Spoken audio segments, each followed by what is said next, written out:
The Pelican Brief by John Grisham. Retold by Robin Waterfield. Chapter 1.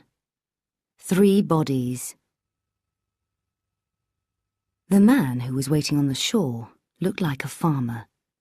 He wore the right kind of clothes, and his van, which was parked on the dirt road above the beach, was suitably covered in mud. It was midnight on the first Monday in October, and for the next 30 minutes he had to wait there. He stared out to sea. He was alone, as he knew he would be. It was planned that way. This beach was always empty at this time of night. No cars drove along the dirt road. The clouds were low and thick. It would be difficult to see the boat until it was close. That was planned as well. After he had waited 20 minutes, he heard the sound of a quiet engine from the water, and then saw a black rubber boat, low in the water, approach the shore. The engine stopped when the boat was about 30 feet from the shore. The farmer looked around. There were no people, no cars. He carefully put a cigarette in his mouth and started to smoke it. A man's voice came from the boat on the water. "What kind of cigarette is that?" "Lucky Strike," the farmer answered. Satisfied, the man in the boat asked, "Luke?" "Sam," replied the farmer. The man in the boat was Carmel, not Sam, and Luke knew it. Luke had often heard of Carmel, but he was not sure that they had met before. Carmel had many names and many faces, and he spoke several languages. He was the most famous and most feared killer in the world. He was the best. At first, 20 years ago, he had killed for political reasons, but now he would kill anyone, anywhere, if the money was right. Luke was excited. Carmel was going to be working in America. He wondered who was going to die. Whoever it was, the killing would be quick and clean, and there would be no clues. At dawn, the stolen van stopped at a hotel in Georgetown, part of Washington, D.C., the political capital of the United States of America. Carmel got out of the van without a word to Luke. They had not spoken throughout the journey, and Luke had been careful not to look at Carmel. He didn't want to die. He didn't want Carmel to think he could recognize him. The room in the hotel was ready, of course. The curtains were tightly closed. The car keys were on the table. The gun was in a briefcase next to the bed. He had received $3 million already for this job. He would phone his bank in 3 hours to ask whether the next $4 million had arrived. While he waited, he practiced his English in front of the mirror. The job would be over by midnight tonight, so another $3 million would reach his bank by midday tomorrow. By then, he would be in Paris. It was satisfactory. He allowed himself a short sleep. The Supreme Court is the highest court in the USA.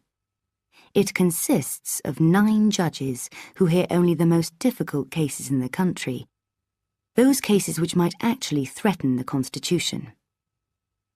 Judges are appointed to the Supreme Court by the government.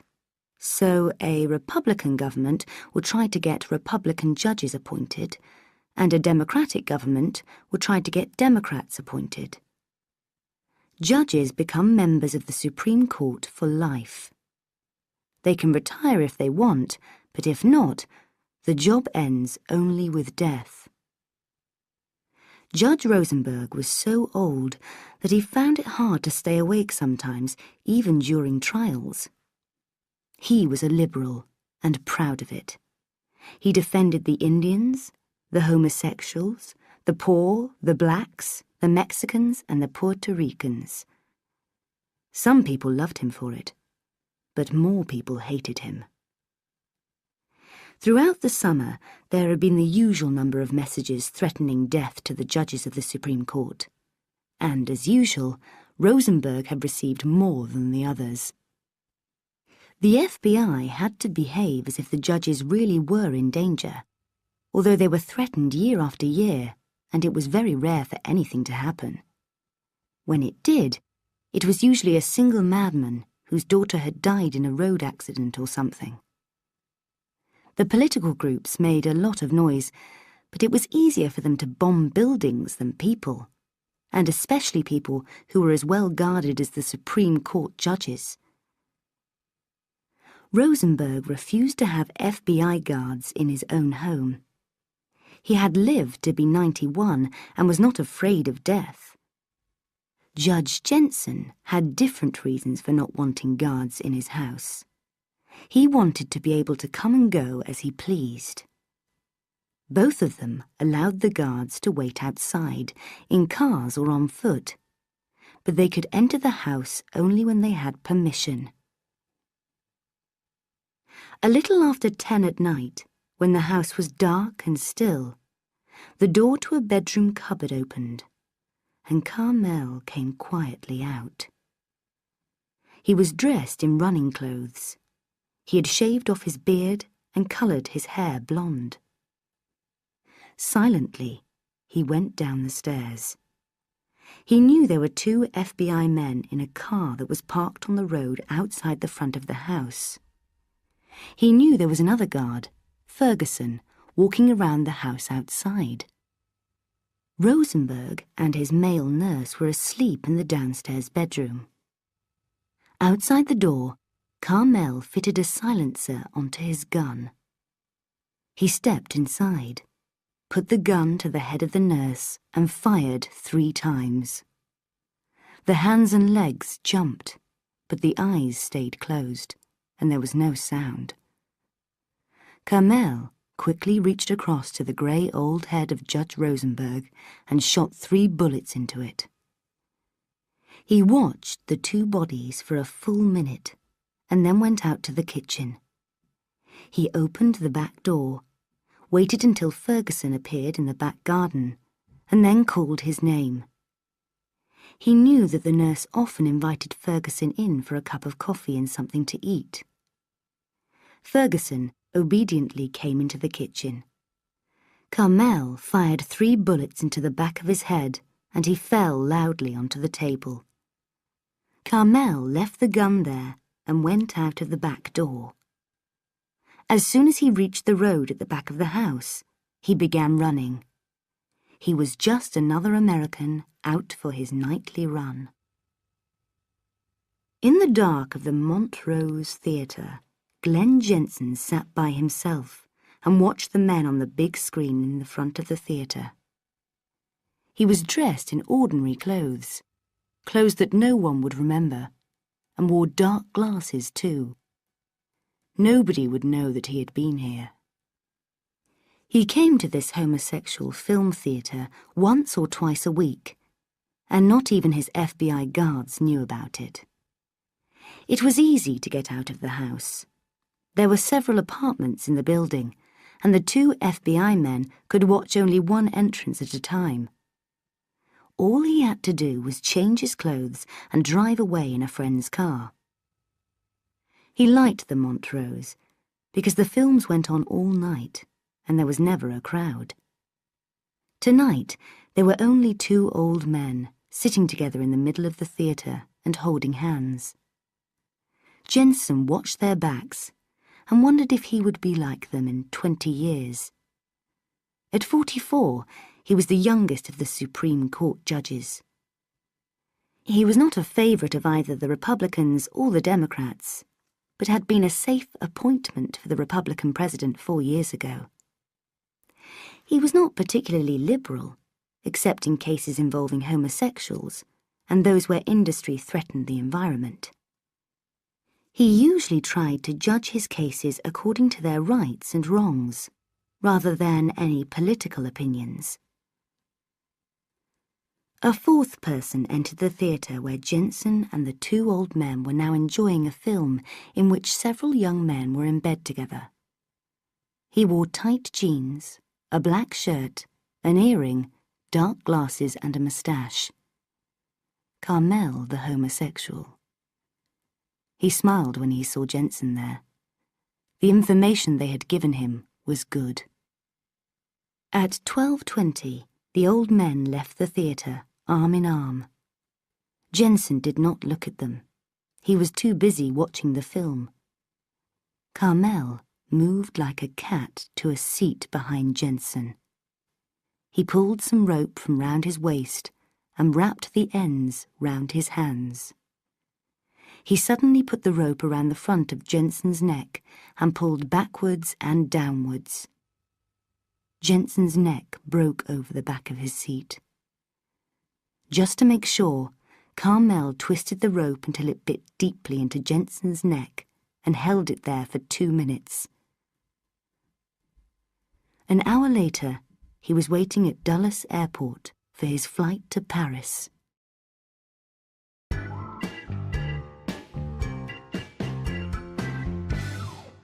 Chapter 2. Political Planning. The phone woke the president at 4:30 in the morning. He listened to the voice for a minute and then jumped out of bed. 8 minutes later, he was in the office. Fletcher Cole, his chief of staff, was waiting for him. What the hell happened? The president asked. Cole walked up and down in front of the president's desk. We don't know much, he said. They are both dead. 2 FBI men found Rosenberg at 1 a.m. His nurse and guard were also dead. 3 bullets each. Very clean, very professional. While the FBI were at Rosenberg's house, they heard that the police had found Jensen's body in a homosexual club. Voiles called me, and I called you. He'll be here in a minute. Rosenberg is dead? The president said. Yes, at last. Rosenberg and the Republican government had not been friends. I suggest you go on TV in 2 or 3 hours' time and tell the country about it all. Mabry is already working on your speech. We don't want to leave it until later because we want to be the first to tell them. The press already have the news. I didn't know he was a homosexual. There's no doubt about it now. This is the perfect crisis. We didn't cause it. We didn't do anything wrong. The country will be shocked and they'll turn to you. You're going to be more popular than ever, and next year you'll be elected again for another 4 years. It's great. And I can get 2 new men into the Supreme Court. Exactly. That's the best bit. They'll be your men, and they'll be there forever. You'll have a first list of names by tomorrow. Are there any suspects? Not yet. The president smiled. Voiles' FBI men were supposed to protect the judges, weren't they? Good. I want you to leak that information to the press. Maybe we can get rid of Voiles, too. When Voiles arrived a moment later, the president and Cole tried to look worried. Voiles told them that there were no suspects yet, and the president asked for a list by 5 o'clock that evening. They agreed that the killings must be connected. Voiles denied that his men had been careless. Rosenberg and Jensen are dead because they refused to let us guard them properly, he said. We're guarding the other 7, and they're still alive. At the moment, the president said, and looked at Cole. They almost smiled. They could easily make Voiles look stupid and inefficient over this business. Voiles knew it too. He was going to have to be careful. The president, or rather Cole, who told the president what to think, wanted his head, and the press would eat him alive. Back in his office, he ordered a full inquiry into the murders. Darby Shaw woke up a little before dawn. After 15 months of law school at Tulane University in New Orleans, Her mind refused to rest for more than 6 hours. The work had not been so hard at her first university, in Phoenix, Arizona, where she had specialized in environmental science. Then she decided to become a lawyer and to defend the environment in the courts. The price was hard work and more hard work. There were some rewards, however. She turned over in the bed to look at the man sleeping next to her. Thomas Callahan was one of the most popular teachers in the university. He was 45 years old, but seemed a lot younger. He drank a lot, wore jeans, drove a Porsche, lived in the French Quarter, and managed to make even constitutional law interesting. He was also good in bed. And for the first time in his life, he had stayed with one woman for more than a few weeks. Darby and he had been together now for several months.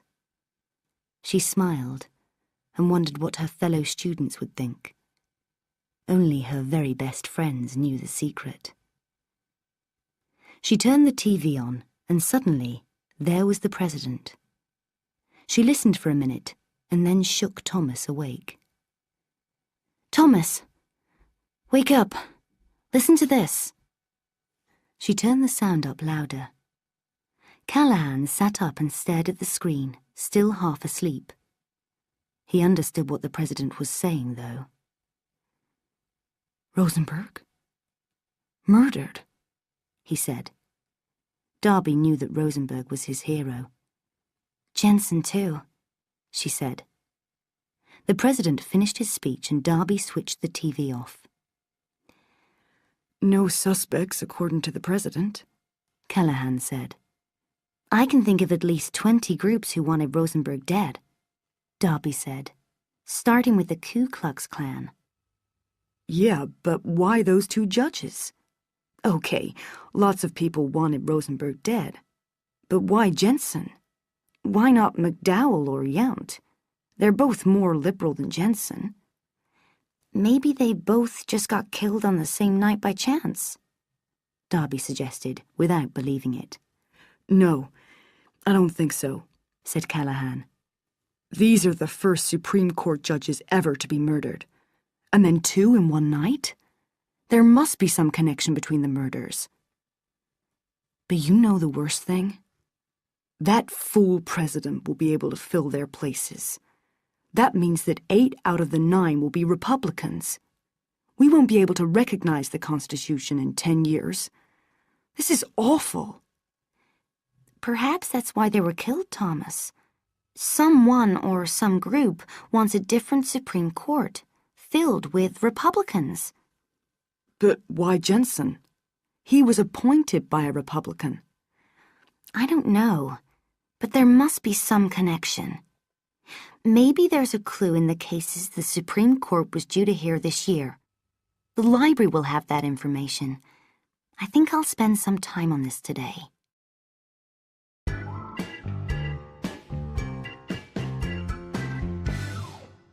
Chapter 3.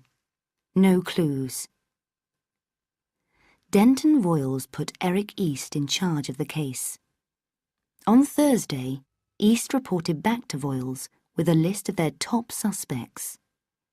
There were a number of political groups, especially the Underground Army, the Ku Klux Klan, and the White Defenders, but also some individuals who were rich enough to afford the kind of professional killer who had obviously done this job. There was Nelson Muncy, who had lost his daughter in a sex killing in Florida.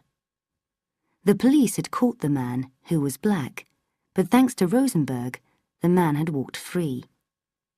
There was Clinton Lane, whose son was a homosexual who had died of AIDS. The problem with all these suspects, however, was that the killings were so professional and clean that there were no clues except for the gun and the rope. There were not even any clues about how the killer had entered Rosenberg's house. Still, Voiles and he agreed to have between 5 and 20 men investigate each suspect or group of suspects. In the law library, and on the computers of Tulane University, Darby Shaw was gathering pages and pages of information. What was the connection between Rosenberg and Jensen? She could see reasons for killing one or the other, but not both together. But there had to be a single reason. Thomas Callahan slept late and alone. Darby had been too busy to see him since Wednesday. Now it was Friday morning. He made some coffee and, as he drank it, watched the busy French Quarter through his window. What was it he had to do? Oh yes, phone Gavin. On Monday, he was going to Washington for a conference about constitutional law. He and his old friend Gavin Verheek were going to meet and get drunk together on Monday evening. Gavin had been a friend ever since law school. He and Callahan were the only two in their year who refused to go into private practice and get rich. While Callahan had become a teacher, Verheek had joined the FBI as a legal advisor. When Verheek came on the phone, he said, "Thomas, how are you?" "It's 10:30. I'm not dressed. I'm sitting here in the French Quarter drinking coffee and watching the world outside. What are you doing?" "Well, here it's 11:30, and I haven't left the office since they found the bodies on Wednesday morning." "It makes me sick, Gavin. The president will get 2 Nazis onto the Supreme Court. I suppose you've already seen the list. I bet your office is already checking that they've lived good, clean lives. Go on, Gavin. Tell me who's on the list. I won't tell anyone else." "No chance. I'll only tell you this. Your name's not on the list." "I'm so disappointed." "How's the girl?" "Which one?" "Come on, Thomas. The girl?" "She's beautiful and brilliant and gentle. Oh, and rich. She has red hair and the longest legs you've ever seen." "Wow. What's her name?" "Darby Shaw. But I haven't seen her for a couple of days. She's trying to solve the murders all by herself. Why don't you tell me who did it, and then I can tell her, and she'll come back to me." "Don't you read the papers? We have no suspects, not one." "At least I tried. Are we going to meet on Monday?" "I hope so. Voiles wants us to work day and night until the computers tell us who did it." "I'll expect a full report on Monday, Gavin. Not just the gossip." "Why don't you bring Darby? How old is she? 19? 24, and she's not invited. I'll see you on Monday at 7 p.m. in the usual restaurant, okay?" "Okay. See you." Darby's inquiries had brought her to the court in Lafayette. Of all the Supreme Court cases due to be heard in the next few months, there was one that could explain the killings. She needed to see the court's files on the case. When the clerk brought them to her table, however, her heart sank. There were lots of files, each inches thick. The case was 7 years old. Only one person was involved, but he had hidden behind 38 different businesses, which had used no fewer than 15 law firms over the last 7 years. She pulled her chair into the table and began to work.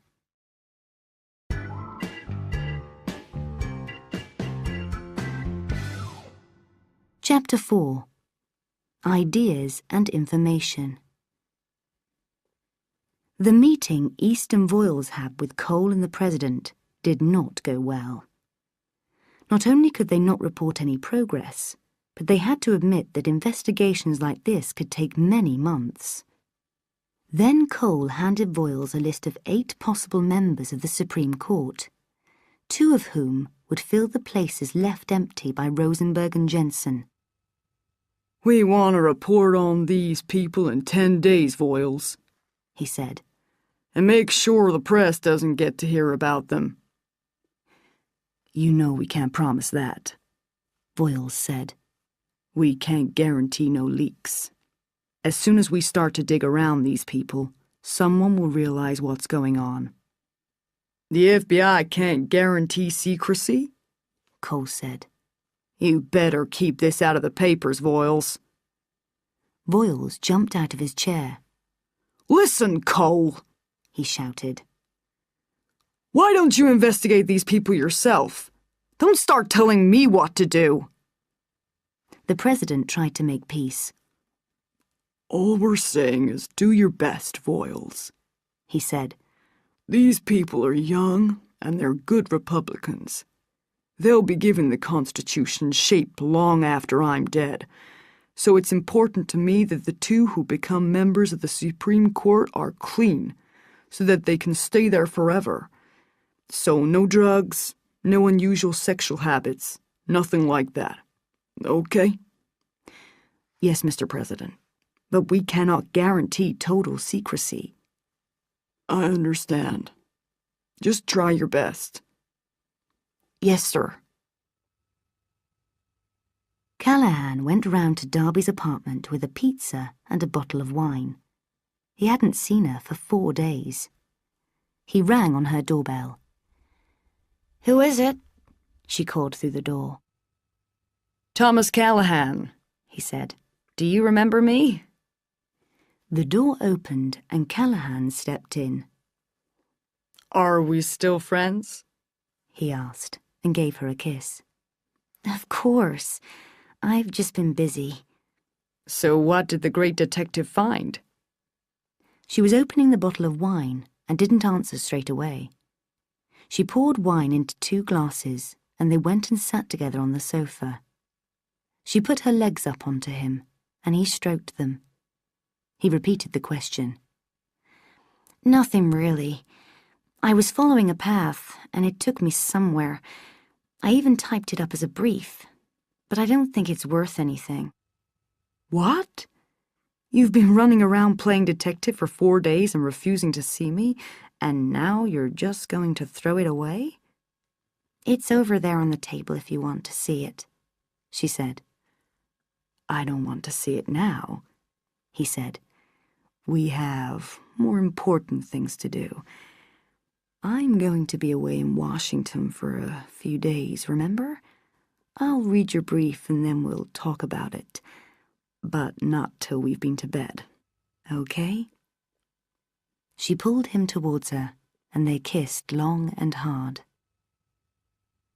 There was a cleaner in the White House whom everyone called Sarge.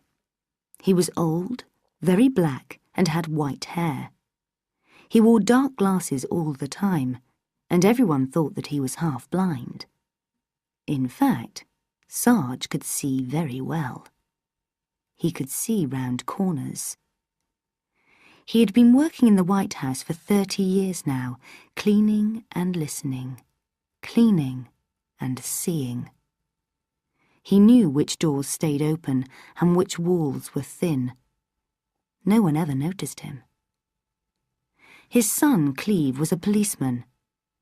This is how it worked. Cleve would contact Gray Grantham of the Washington Post and arrange a meeting. Sarge and Grantham would meet. No one knew how Grantham got his political information, but it was always good and always correct. Sarge never talked to anyone except Grantham, and he didn't tell even him everything he found out. This time they met at Glenda's, a little cafe on 14th Street. Sarge was able to tell Grantham 2 of the people on the list of possible Supreme Court judges.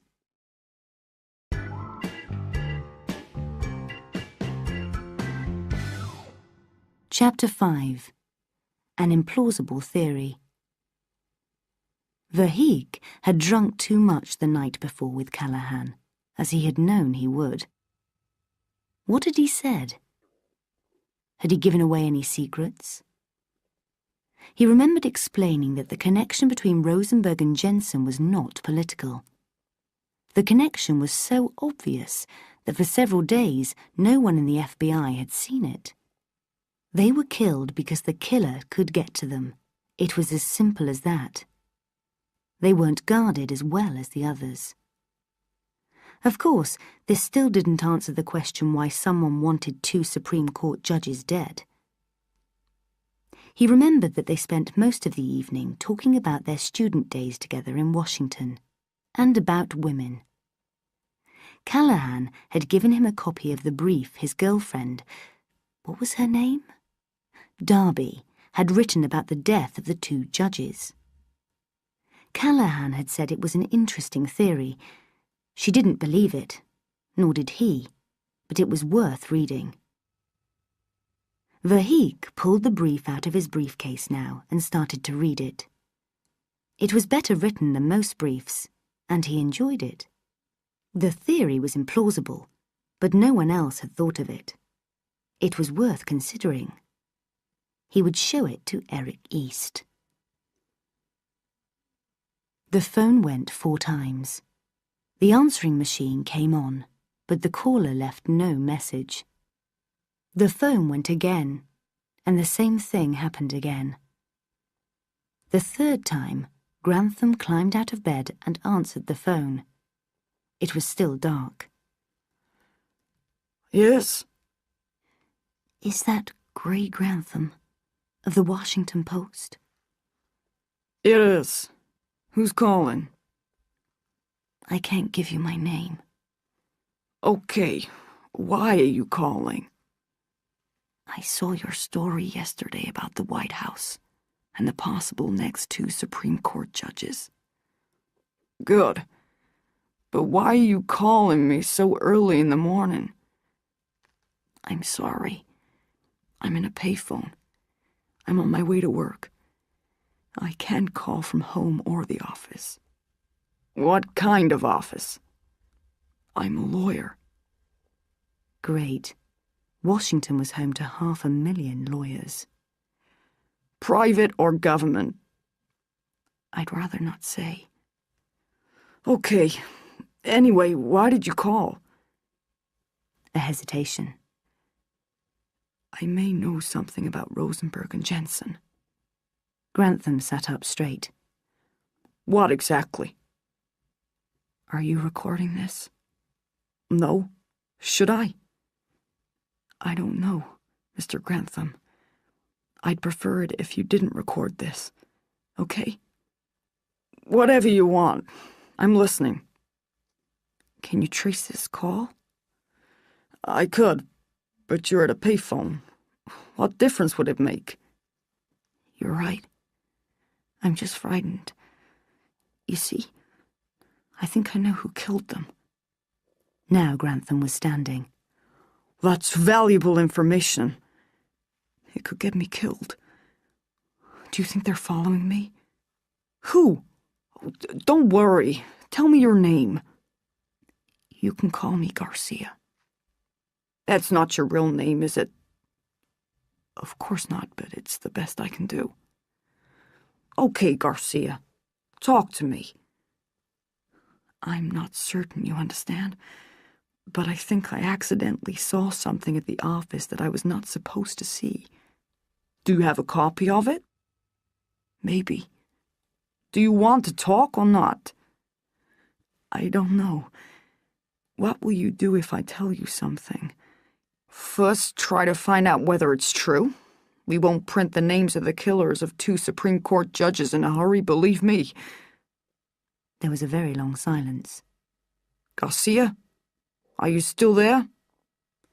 Yes. I need to think about this. I might call you later. Okay, if that's what you want. Sorry I woke you up. The phone went dead. Grantham pushed 7 numbers on his phone, waited, and then pushed 6 more. Another wait, and then 4 more. The small screen on his phone showed him a row of numbers. He wrote them down on a piece of paper. The payphone was on 15th Street. East and K.O. Lewis Voiles' second-in-command, met with Cole alone because the president was out of Washington. They had 2 bits of information for him. First, they told him that cameras at the airport in Paris had recorded the arrival from Dulles of the killer, Kamel. Cole thought about this for a minute. What if Kamel was involved in the killings? What does it mean? It means we'll never find him, Lewis replied. 9 countries around the world have failed to find him for the last 20 years. It means that he was paid a lot of money by someone or some people here to do the killings. So we know, or we think, that Kamel did the killings, but it doesn't really help us, does it? No, you're right. Okay. What else have you got for me?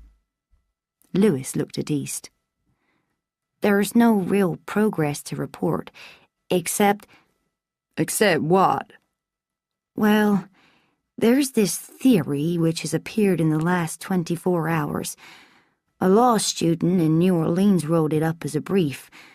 We call it the Pelican brief. Here's a copy of it. Voiles liked it, but he was afraid it could hurt the president. How? Read it. You'll see. This time Garcia called Grantham during office hours. He didn't tell him anything new. He was still frightened and uncertain. They agreed that he would call again at lunchtime the next day. The call came from a payphone on Pennsylvania Avenue. Later, when the president returned, Cole told him about the brief. The theory isn't plausible, he said. But Voiles likes it. He probably doesn't believe the theory any more than anyone else, but we've made him look bad over these killings so far, and he wants revenge. He's going to investigate this new suspect. If the press get to hear about the investigation, that could be bad for you. We better do something about it. Is the suspect someone we know? Yes. Cole explained what was in the brief. Did we get a lot of money from him? Millions, one way or another, said Cole. But the president preferred not to know the various ways in which money came in, especially when they weren't always perfectly legal.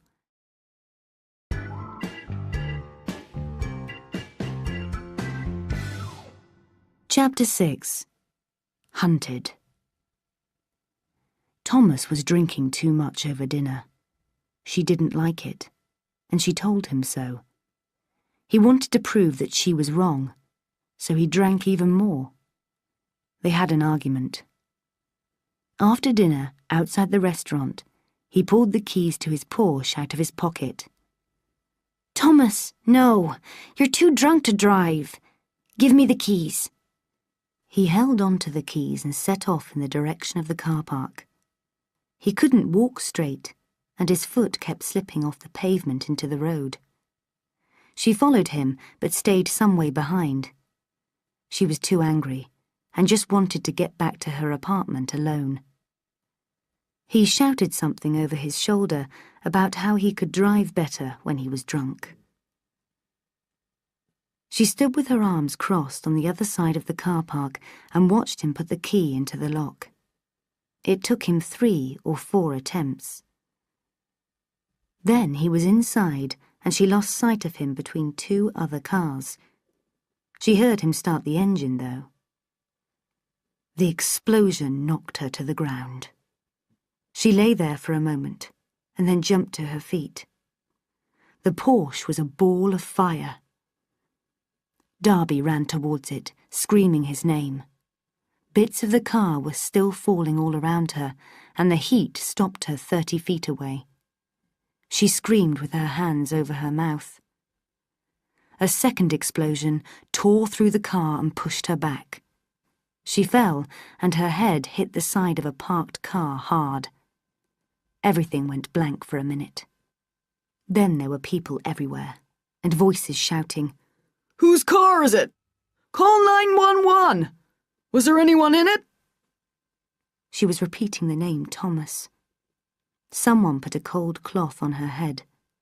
She heard the sound of the police and firemen coming, and then there were red and blue lights everywhere. A black man was bending over her. Are you all right, miss? He asked. Thomas, she said. Where's Thomas? Miss, who's Thomas? Asked the man. Was he in that car? She nodded and then closed her eyes. She could hear men shouting in the distance. They were all over by the burning car. She sat up and was sick between her legs. Then she felt better. She got up and walked away. She knew who the bomb had been for. Her. And she knew why. She had to hide. They were hunting her. Were they behind her even now? She wandered deep into the French Quarter, found a cheap hotel and paid for a room with her card. As soon as she was in the room, she locked the door and curled up on the bed with all the lights on. Mrs. Verheek answered the bedside phone. It's for you, Gavin, she called into the bathroom, where he was shaving. He came and took the phone from her. Hello? He said angrily. Who could be calling this early in the morning? This is Darby Shaw. Do you know the name? Yes, we share a friend. Did you read the little theory I wrote? Yes, the Pelican brief, as we call it. And who is we? Verheek sat up straight. She was not calling for a friendly chat. Why are you calling, Darby? I need some answers, Mr. Verheek. I'm frightened to death. It's Gavin, okay? Okay, Gavin. Where's the brief? Why? What's wrong? I'll tell you in a minute. Just tell me what you did with the brief. Well, I read it, and then I passed it on to someone else, who passed it on to Denton Voiles, who liked it. Has anyone outside the FBI seen it? I can't answer that. Then I won't tell you what's happened to Thomas. All right, yes, it's been outside the FBI, but I don't know exactly where, and I don't know how many people have read it. He's dead, Gavin. He was murdered last night. Someone put a bomb in the car. I was lucky. Gavin was shocked. Where are you? Are you safe? New Orleans. Who knows if I'm safe? They must be after me, too. It was me they really wanted. I'll have some men come and get you, Darby. You can't stay on the streets. Then I'll catch a plane and I'll be there by midday. I don't think so. Thomas is dead because he talked to you. Why should I want to talk to you? Give me your number at work. I may call you later. Okay, but Darby, just tell me, did he feel any pain? There were tears in her voice. No, it was very quick. Then she put the phone down. She could let herself cry now, because there wouldn't be time later. Crying could get her killed.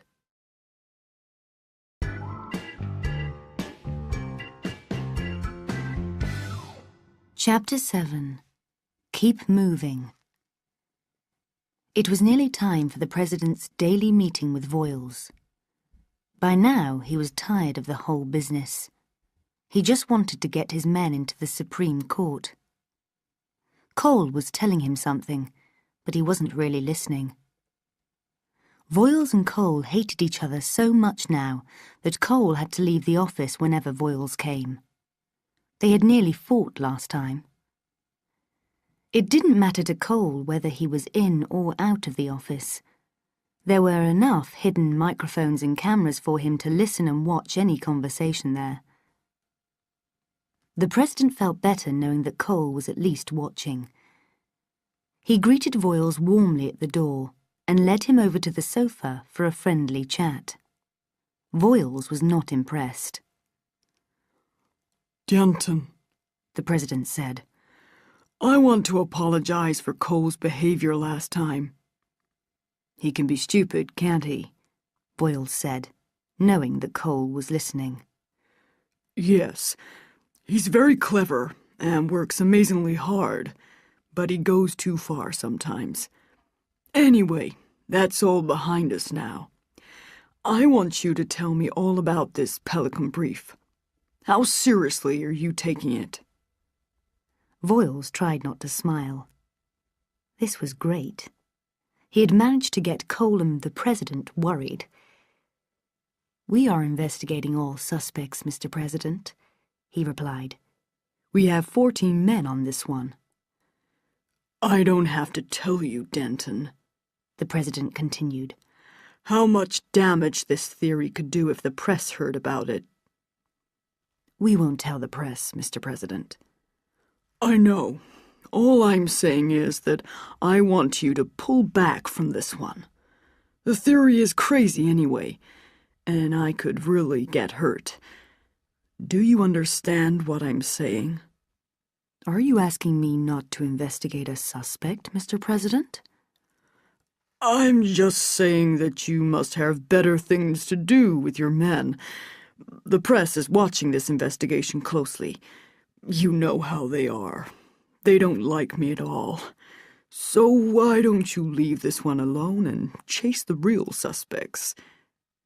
Is that what you're asking me to do? I'm not asking you, Denton. I'm telling you to leave it alone for a couple of weeks. If you need to go back to it later, of course you must. But I'm still the boss around here. Remember?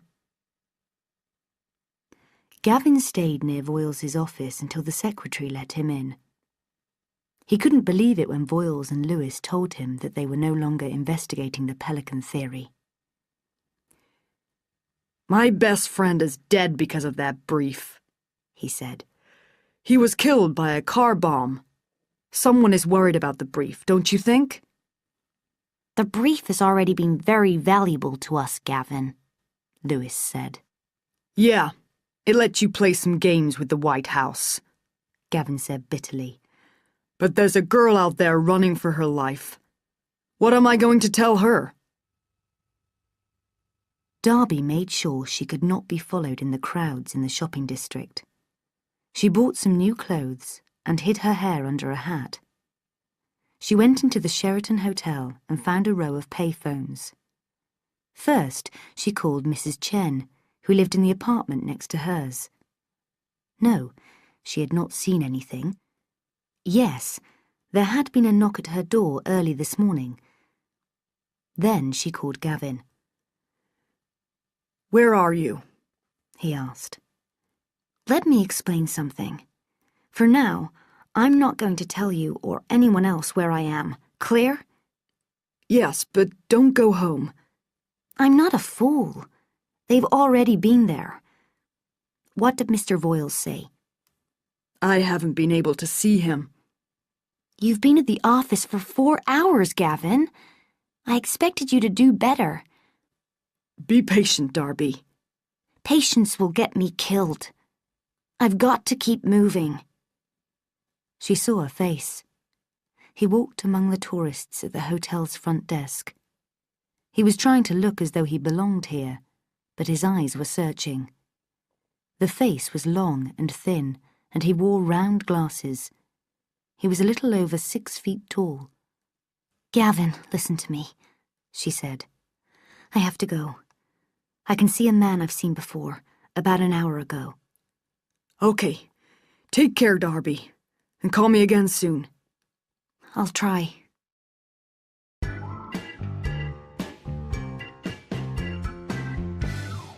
Chapter 8. Photos and Phone Calls. The photographer's name was Croft.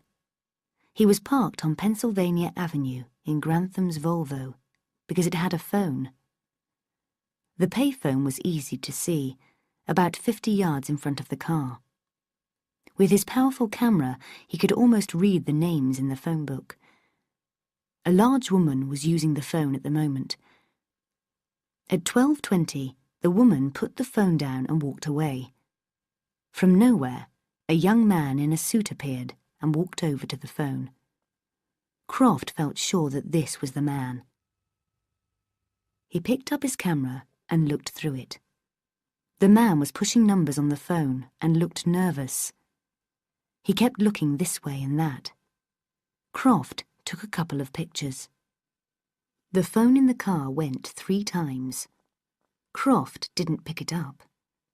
It was Grantham at the office, signalling that this was their man.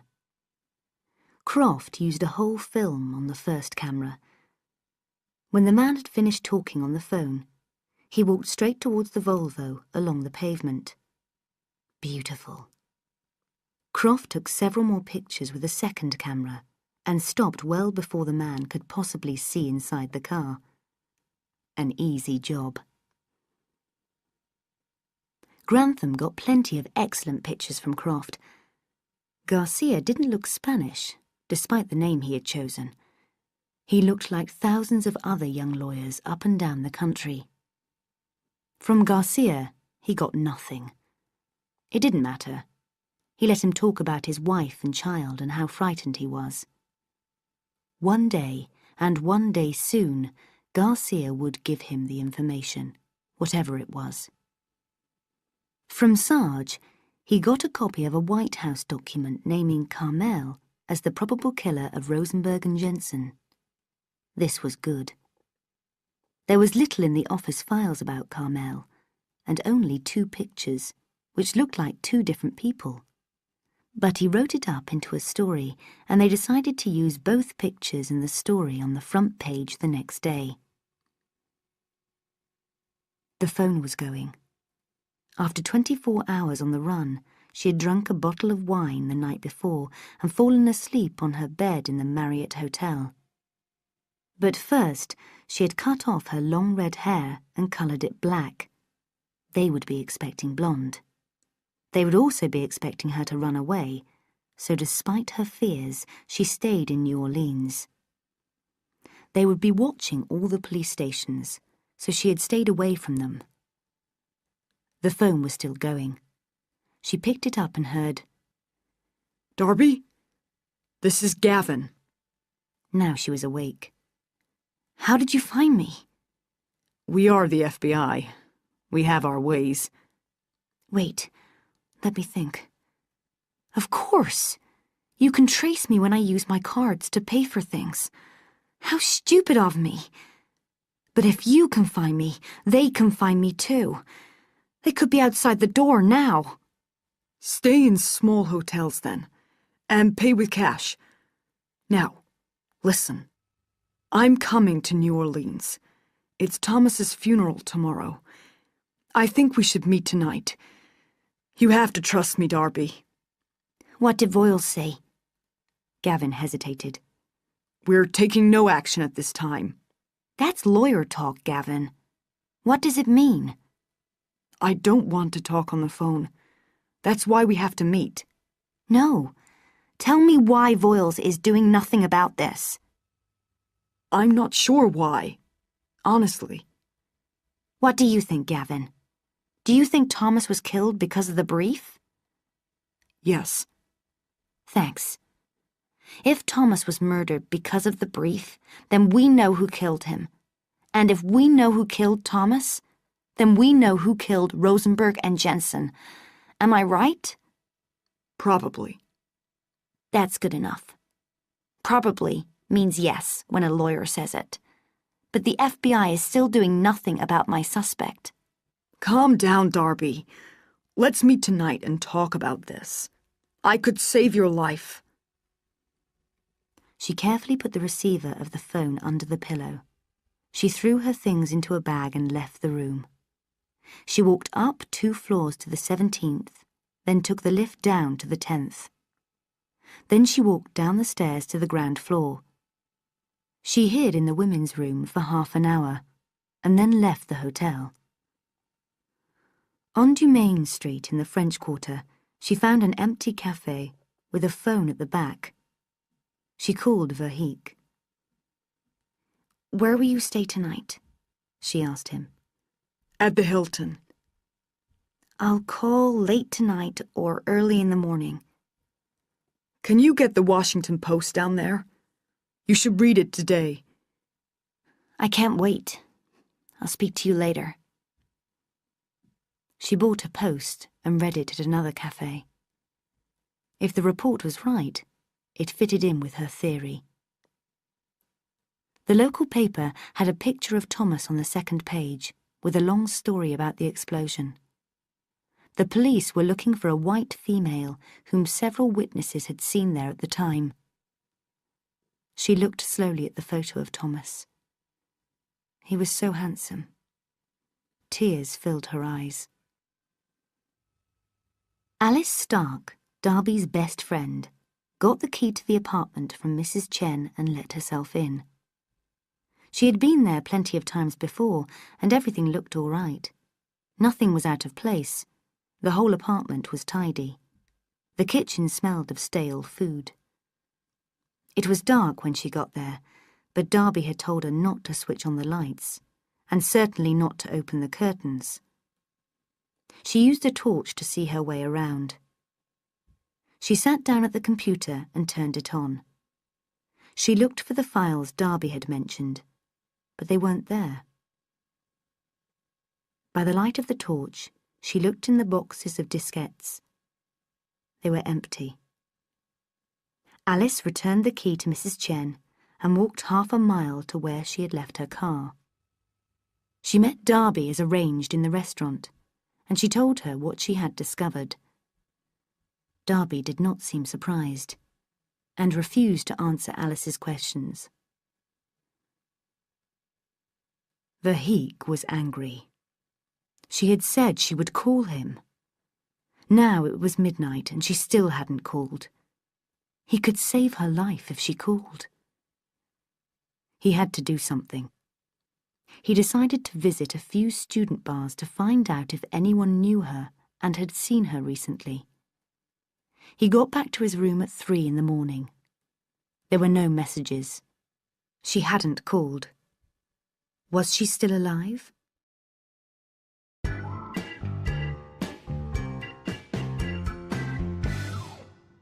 Chapter 9. Searching for Darby. Another phone call from Garcia.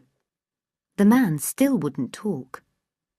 Why was he calling him before dawn on a Saturday? They'd had the same conversation every time, that he had to think about the safety of his wife and child, that he had seen something in his office. But there was never anything new. Grantham had just gone back to sleep when the phone went again. Hello? It was not Garcia this time. It was a female voice. Is this Gray Grantham of the Washington Post? He must get an unlisted telephone number. It is. And who are you? Are you still on the story about Rosenberg and Jensen? Yes. Have you heard of the Pelican brief? The Pelican brief. No. What is it? It contains a theory about who killed the judges. It was given to the FBI last Monday by a man called Thomas Callahan. Suddenly, on Wednesday, Callahan is killed by a car bomb. How do you know all this? I wrote the brief. He was wide awake now, listening hard. Where are you? New Orleans. Are you in danger? I think so, but I'm okay for now. I'll call you again soon. See if you can find out anything about the brief. She came early to Thomas's funeral, and she would stay late. She found an empty room on the 3rd floor of a student building that looked out over the university church. She sat with her face to the window and saw his parents and brother arrive. Students and staff came in 2s and 3s. She pressed a handkerchief to her eyes. Then she saw him. It was the thin-faced man with glasses. He was wearing a coat and tie. He walked towards the church, looking carefully in every direction. First they kill him, then they come to his funeral. 10 minutes later, he came back out of the church. He looked sad, as if Thomas had been a friend. He put a cigarette in his mouth and walked past some parked cars and behind the church. 2 minutes later, another man got out of one of the cars and followed him. The two of them reappeared after a minute, walking together now. Then Thin-Face disappeared down the street while the other man, who was short, returned to his car and waited for the funeral service to finish. The Cubans lowered the small rubber boat into the water from their ship. They heard the sound of the little engine as the man went west through the darkness towards the coast. He would never use a commercial airline again. The photographs in Paris were embarrassing for a professional like himself, and his client was not pleased. Now he was going to have to do 2 jobs in a single month, which he had never done before. But this one would be easy. Just a young woman. In the hotel room in New Orleans, he spoke on the phone to a man calling himself Mr. Sneller.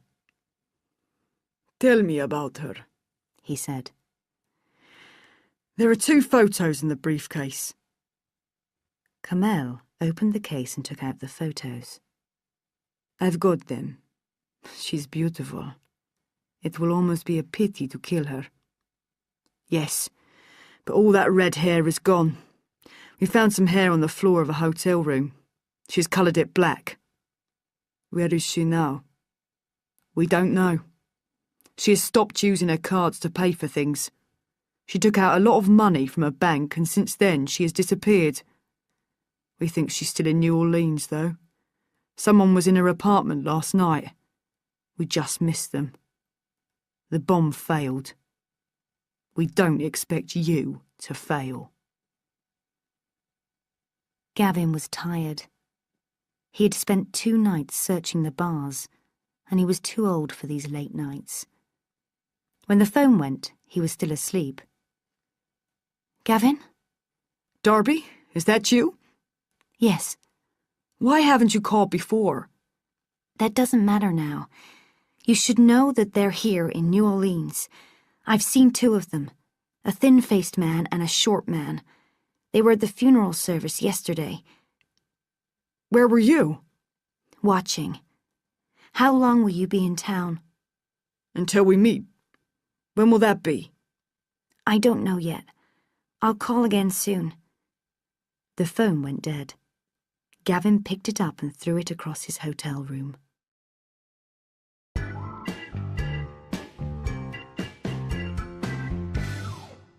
Chapter 10. Another Body. The first thing she did when she woke up on Sunday morning was listen. Was the door opening? Was the floor outside making a noise?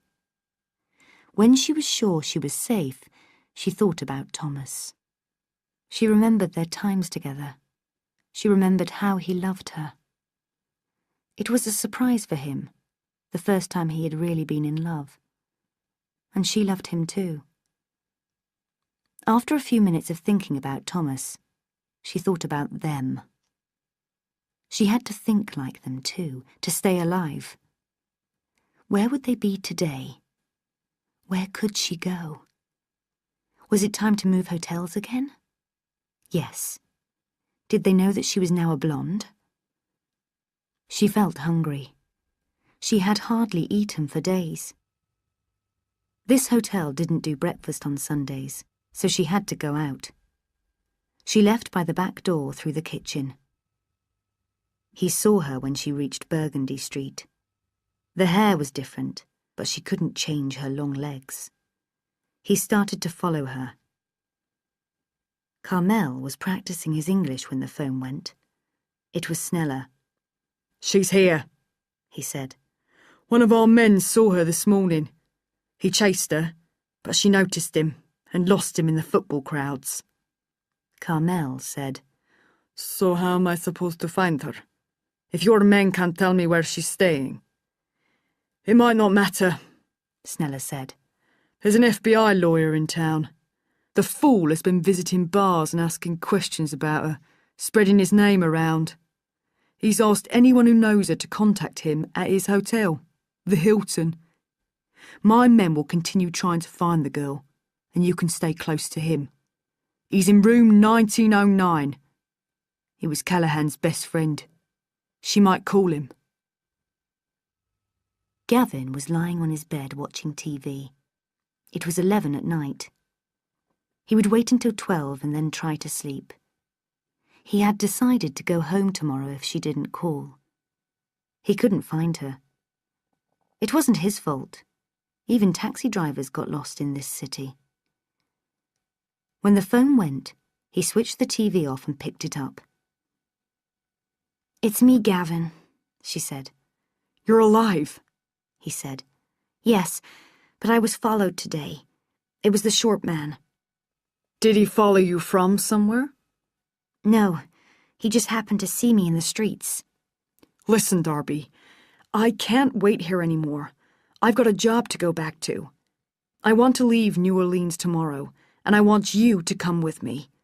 I'll have 3 men guarding you, and you'll be safe. You can tell us all you know, and then the FBI will finish the job. Darby thought for a minute. "All right. Behind your hotel, there's a shopping area called Riverwalk." I know it. "Good. Find a shop called Frenchman's Bend and be there at the back of the shop at midday tomorrow. I don't know what you look like, so wear a black shirt and carry a newspaper." This is silly. "No, it's not. I've had to learn fast how to stay alive. Believe me, this is the way to do it." Okay, you're the boss. "That's right. Only you and I will leave the city. I don't want anyone else knowing about this. Do you understand?" All right. "How tall are you? About 5 feet 10 inches. And how much do you weigh?" About 100 kilos. I usually lie about it. I'm going to start doing some exercise. "I'll see you tomorrow, Gavin." I hope so. He put the phone down and smiled. Great! At last, he said out loud. He went into the bathroom for a shower. When he came out, the room was dark. Dark? But he had left the light on, hadn't he? He started to walk over to the light switch. The first blow caught him in the throat. He fell to his knees, which made the second blow easy. It landed like a rock on the back of his neck, and Gavin was dead. Carmel switched on a light. He lifted up the body and put it on the bed. He turned the sound on the television up loud, opened his bag, and took out a cheap gun. He held it to the right side of Gavin's head and fired. Then he carefully put the gun in Gavin's right hand and curled the fingers around it. It wouldn't take a doctor very long to find out how Gavin had really died, but Carmel didn't need very long. By the evening of the next day, he would be out of the country. He opened up the receiver of the telephone and took out the little microphone. He pulled the recorder out from under the bed. Finally, he checked that the cupboard where he had waited was clean. Then he left the room. No one had seen him enter, and no one saw him leave.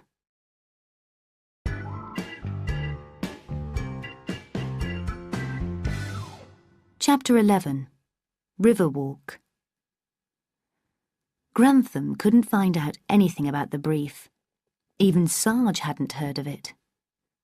When Darby's call came through to his office on Monday morning, he had nothing to tell her. "It doesn't matter. I'll tell you everything soon, I think. I don't want to die without telling the world what I know. They're following me here in New Orleans." Who? "The same people who killed Rosenberg and Jensen. If you read the report about Callahan's death, you know about the white female the police want to talk to. That's me. My name is Darby Shaw. Thomas Callahan was my teacher and my lover. I wrote the brief, gave it to him. He passed it on to the FBI, who took it to the White House. And you know what happened next. Are you recording this?" I'm writing it down. Grantham said. I'm going to leave New Orleans. I'll call you from somewhere else tomorrow. Can you get a copy of the list of people who gave large amounts of money to help the president get elected? Easy. It's public information. I'll have it by the time you call. Do you have a copy of the brief? No, but I remember it all. And you know who's doing the killing? Yes, and as soon as I tell you, your life will be in danger too. Tell me now. Not so fast. I'll call you tomorrow. After the phone conversation, Grantham went in to see his boss, Smith Keene. He explained the situation to him. Keene was excited but said, Even if she tells us what's in the brief, we can't print the story. We'll need an independent witness. I'm working on it, Grantham said, and told him about Garcia. This is going to be big, Keene said. This is going to put the Post right back up at the top. She arrived on Riverwalk at 11. She sat in a restaurant and nervously drank a coffee while watching the people pass. She didn't see Thinface, or Shorty, or anyone else she recognized. At 11:45, she got up and walked towards Frenchman's Bend. If he wasn't there by 12:15, she would leave. But he was there, wearing the black shirt and carrying a newspaper. He looked nervous, too. She liked that. At exactly 12 o'clock, he walked into the shop and went to the back. She came up behind him and said, Gavin? He had practiced Gavin's voice for hours, but wasn't sure he had it exactly right. He turned around quickly and said, Darby? Then he pretended to cough. She wouldn't expect the same voice from someone with a cold. Let's get out of here, he said. Follow me, she said. Darby took his hand and led him out of the shop and towards the river. Have you seen them? He asked. No, but they're around somewhere. Where are we going? Just come with me. You're walking too fast, Darby. It will look strange to people. Let me make a phone call. I can have men here in 10 minutes and then we'll be safe. He was pleased with himself. He sounded just right. No, she said, but she slowed down. They joined the queue for the riverboat Bio Queen. The boat will take us to where I've parked a car, she explained. Then we get out of here fast. Carmel was uncomfortable. He was wearing a great many underclothes, so that he would look as fat as Verheek. But he could wait an hour until they were out of the city. And then... The man with the gun pushed his way through the queue. He had killed before, but never in such a public place. The queue was moving, but he was getting through it. The man and the woman were just about to step onto the boat when he reached them. He pulled the gun out of his pocket, held it to the man's head, and fired. He disappeared through the crowd. Gavin was falling to the ground. Darby screamed and moved back in horror. "He's got a gun!" a woman shouted and pointed at Gavin, who was on his hands and knees with a small gun in his right hand. Blood poured from his nose and chin and formed a small pool under his face. His head was hanging down until it nearly touched the ground. He was speaking some words in a language Darby didn't recognize. "He's Egyptian," someone in the crowd said. He fell forward, dropping the gun into the water, and died in a widening pool of blood. Darby walked away as the crowd moved forwards to see the dead man, and 2 policemen started to push their way through. She left Riverwalk after dark. She had bought new clothes and wore a new coat as well. She waved at a taxi. "How much to take me to Baton Rouge?" she asked. "That's a long way," the driver said. "You should go by bus or train." "How much?" she asked again. $150, the man said, after a moment's thought. Here's 200, she said. Get me there fast. Thomas had talked to her about his friend Gavin Verheek. She knew he wasn't an Egyptian.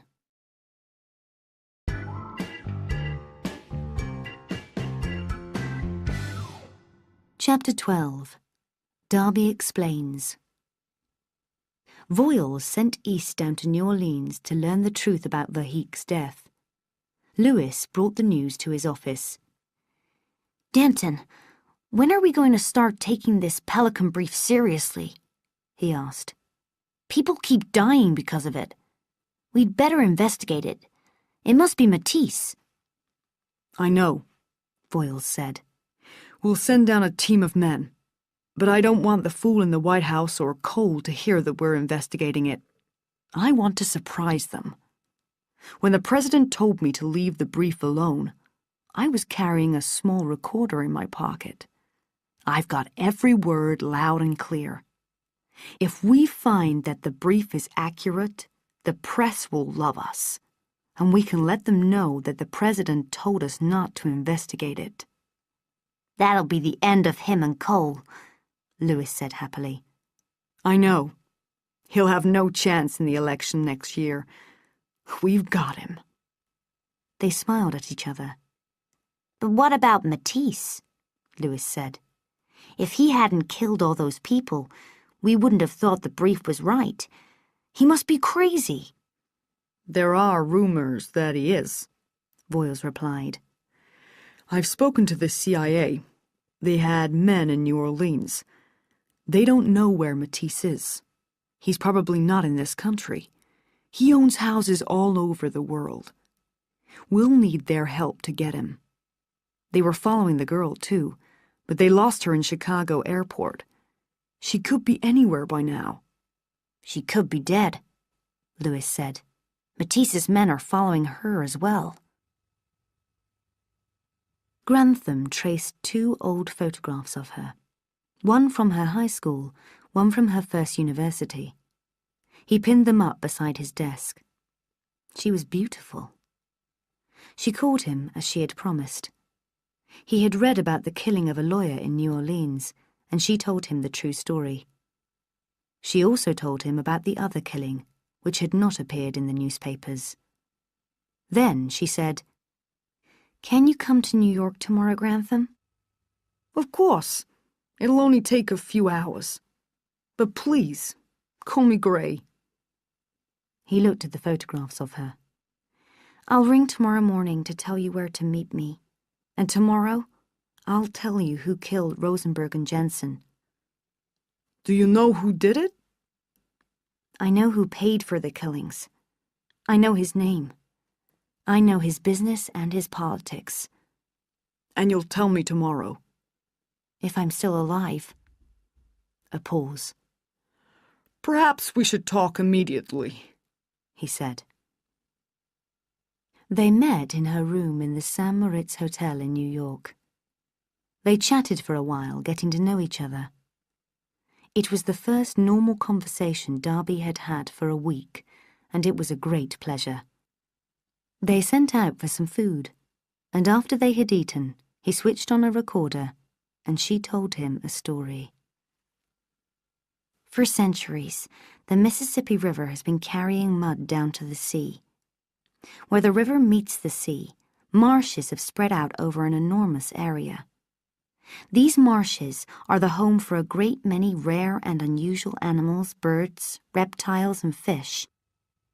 Then, oil was discovered there in 1930. The oil companies began to destroy the marshes.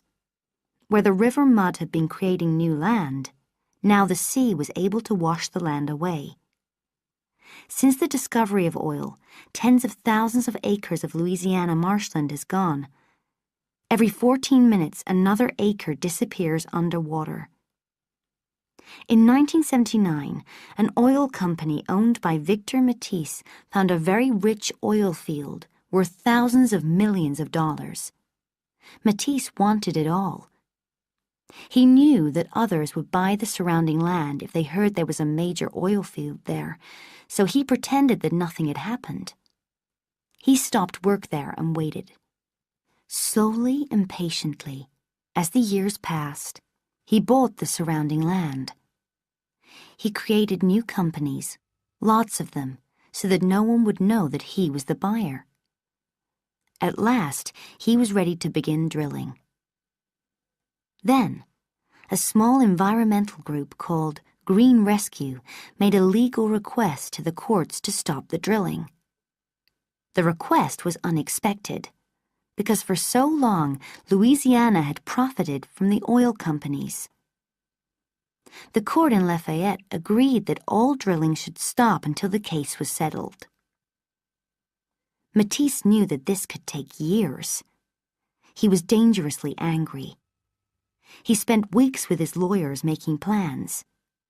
But every move they made was disallowed by the courts. People were sympathetic to Green Rescue's case. A lot of wildlife was at risk. The marshland where Matisse wanted to drill was home to a great many rare and beautiful seabirds, including brown pelicans. There were very few of these pelicans left. When people thought about the case, they thought about the pelicans. At last, the case came to trial. Green Rescue lost, and that was not surprising. Matisse had spent millions of dollars and had the best lawyers in the country. But the judge still forbade the drilling to start. The pelican was a protected bird under Louisiana law, and Green Rescue weren't finished yet. They would take the case all the way to the Supreme Court. How long would it take to reach the Supreme Court? Gray asked. Between 3 and 5 years. By then, Rosenberg would be dead anyway. Yes, but it might be a Democratic president who was choosing the judge to take his place. Matisse couldn't take that chance. And Jensen was always soft on environmental cases. Matisse needed 2 Republican judges in there, both of whom were supporters of big business. Can you prove that all the companies involved in buying the land in Louisiana are owned by Matisse? It's in the brief, and I've written it all out for you. And then there's the photograph. Tell me. 7 years ago, before the president was elected, he was in New Orleans getting money for the Republicans. Although Matisse stays out of the public eye, he was there that day, and some clever photographer got a picture of him shaking hands with the president. Both of them are smiling, and they look like old friends. It's beautiful. I can easily find a copy of that. This whole thing is beautiful. It's the biggest story since Watergate, maybe even bigger. Gray turned off the recorder and sat back in his chair. They were silent for a short while. Then he asked, Do you think Matisse himself chose Rosenberg and Jensen? No, I'm sure he had advice from a lawyer. He's got lawyers all over the country. Gray sat up again. Does he have any in Washington? Yes, there are 2 firms there who do some work for him. Brim, Stearns and Kidlow is one of them. The other is White and Blazevich, a very old Republican firm. But why are you interested? Gray quickly told her about Garcia. Maybe he works at one of those 2 firms, he said. That would make it much easier to find him. They were both tired. She asked him to sleep on the sofa in her room that night so that she could get a good night's sleep for the first time for days. He agreed. She was so beautiful that he would do anything to be close to her. He would even sleep on a 5-foot sofa.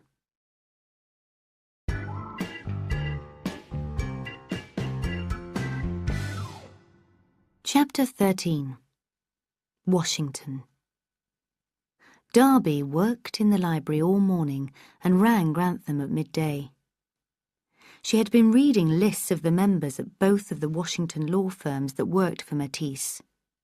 There was no one called Garcia on either list, of course. There were 4 Spanish names among the 190 lawyers who worked for Brim, Stearns and Kidlow, but none among the 412 who worked for White and Blazevich. She rang Gray with this information from a payphone in a cafe on 6th Avenue. As she turned to leave, she saw the short man who had been looking for her in New Orleans. He was here, in New York, walking the streets. He didn't look inside the cafe, however. For the moment she was safe, but it was time to leave New York. 2 hours later, she was at Newark Airport. When this was all over, if she was still alive, where could she go? She thought of the thousands of islands in the Caribbean. No one could find her there. She no longer wanted to practice law. All she wanted to do was reach her 25th birthday, and maybe her 30th too. Croft spent a week waiting outside the offices of Brim, Stearns and Kidlow. There were plenty of lawyers who looked as young as Garcia, and they all dressed similarly in dark suits. But there was no Garcia. He was sure of it. Some of the people employed by the White House didn't work at the White House. Some were so secret that their offices were elsewhere, and very few people knew of their existence. Matthew Barr was one of these shadowy people. He was riding in the back of the car with Cole. Cole was silent while Barr read the Pelican brief. When he had finished, Barr said, "I'd love to know how much of this is true." "So would we," Cole said. "What did the president say about it?" "He agreed that the theory was implausible, so he asked Voiles not to investigate it." "Really? And what if it's true?" "Then the president has got problems. Me too." They rode in silence for a while and watched the traffic. Then Cole said, "We need to know if the brief is true." "If people are dying, it's true. Why else did Callahan and Verheek die?" There was no other reason, and Cole knew it. "I want you to do something." "Find the girl?" "No. Go to Matisse and talk to him." "It won't be easy. He isn't exactly listed in the phone book." "You can do it. You've done more difficult things for us in the past. You've done worse for us, too." "And you think Victor will trust me and tell me his secrets?" "Why not? You're not a policeman. You can help him. You can tell him that the press will have the story soon, and so it would be a good idea for him to disappear. Then he'll trust you." "What if it's true? What will you do next?" "The first thing will be for the president to appoint 2 nature lovers to the Supreme Court. That will show people that we really care for the environment. Then, at the same time, he will get the FBI to start an official investigation into Victor Matisse." Barr was smiling with admiration. "What about the photograph?" he asked. "Easy. It's 7 years old. We say that in those days Matisse was a good citizen, not a madman as he is now. Anyway, by Sunday I'll tell you where he is. I've got a man working on it. Be ready to leave." Darby called Gray at 9:30 the next morning at his office. "I'm here," she said. "Where are you calling from?" Gray asked. "I'm staying at the Tabard Inn. I saw an old friend in New York and decided it was time to leave. I hope I didn't bring any of them with me. I bought 2 plane tickets with my card for them to follow, but I paid cash for the one I really used. Even then I changed planes 4 times. If they follow me here, they must be magicians. If I see any of them here, I think I'll just surrender. When do we meet? Meet me in the restaurant here at 9 tonight. But, Gray, don't use your own car. Hire another one.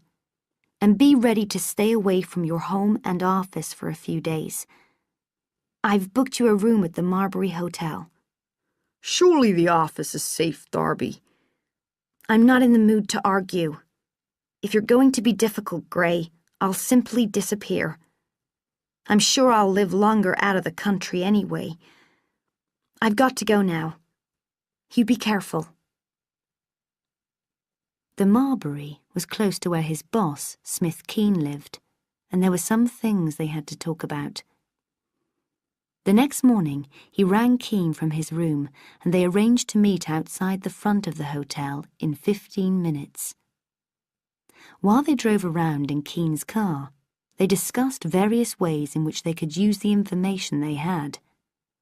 They agreed that finding Garcia was the key to the whole story. Without Garcia, they had little more than rumor and an unlikely theory. They hoped that Garcia's information really was as important as they were guessing it was. She had told him to stay off the streets and to eat in his room. After Keene had left him near his hotel, he bought a sandwich and a cup of coffee and returned to his room. An Asian cleaning woman was working outside his room. Did you forget something, sir? She asked. Gray looked at her. What do you mean? You just left your room, sir, and now you're back. I left 2 hours ago. No, sir. A man left your room 10 minutes ago. She hesitated and looked at his face closely. But now I see that it was another man, sir. He walked quickly to the stairs and ran all the way down to the ground floor. What was in his room? Nothing important. Just some clothes. Nothing about Darby. Her phone number at the Tabard Inn was in his pocket. He had to find her. And quick.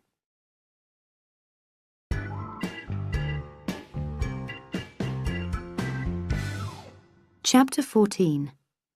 Curtis D. Morgan. Darby spent the day in the Georgetown Law Library, reading and taking notes about the members of the Washington law firms that Matisse used. It was boring work, and her mind often wandered. She thought a lot about Thomas. Matthew Barr went to New Orleans, where he met a lawyer who told him to fly to a certain hotel in Fort Lauderdale, Florida. He wouldn't tell Barr what was going to happen there, but when Barr arrived, he found a room waiting for him. A note at the front desk of the hotel said he would receive a phone call in the early morning. He called Fletcher Cole at home at 10 and told him the news. She stepped on the note when she opened her door. It said, "Darby, I'm in the garden. It's urgent. Gray." She locked the door, went downstairs through the restaurant and out into the garden. She found him sitting at a small table, half hidden behind a wall. "Why are you here?" she demanded in a whisper. He told her what had happened and what he'd done for the rest of the day.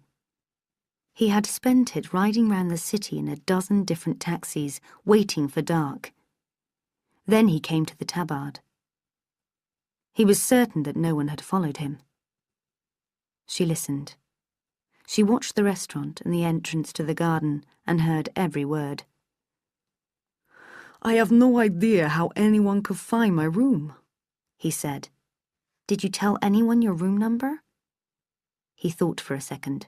Only Smith Keene, but he didn't have time to tell anyone else. "Where were you when you told him?" In his car. She shook her head slowly. "I told you not to tell anyone, didn't I? You think this is all a game. It's not, Gray. It's real. This isn't just a great newspaper story, which is going to make Gray Grantham famous and win him prizes. I've seen people die. God knows how many times I've been close to death myself. These people are dangerous, and they're professionals. They know about you and the Washington Post. They've probably been listening to you since you wrote the first story about this matter. They'll have microphones hidden in your apartment, your car, and your office. It looks as though they've got microphones in Keen's car as well. Do you understand what I'm saying? Last night at dinner, we tried to pretend we were two normal people getting to know each other, but that wasn't real.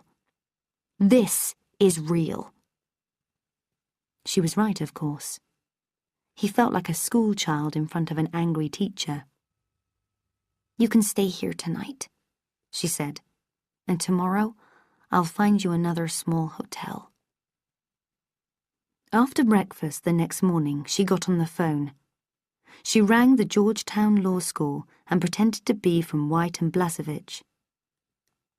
She said that their computers were not working, and that for the sake of her records, she needed to know which students had worked for White and Blasevich last summer. She waited, with her hand over the mouthpiece of the phone, and looked at Gray. The secretary from the law school came back on the phone.